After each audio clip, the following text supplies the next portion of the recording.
In this video, I'm going to show you how to add dimensions in AutoCAD step by step for cleaner and more accurate drafting. Start by opening the Home tab and locating the Annotate section where all dimensioning tools are stored. Click on the Dimension tool to activate it, then select the points or edges you want to measure inside your drawing. After selecting the points, move your cursor outward and click again to place the dimension line in the desired location. AutoCAD will automatically display the measurement based on your selected geometry. You can create horizontal, vertical, aligned, or angular dimensions depending on the object you are working with.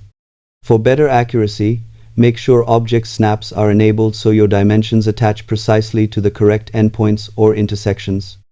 You can also reposition dimension text and lines easily by dragging them into cleaner locations if the drawing becomes crowded. Adding proper dimensions is essential for communicating accurate measurements and creating professional technical drawings. With practice, dimensioning becomes much faster and more intuitive. Thanks for watching and happy drafting with AutoCAD.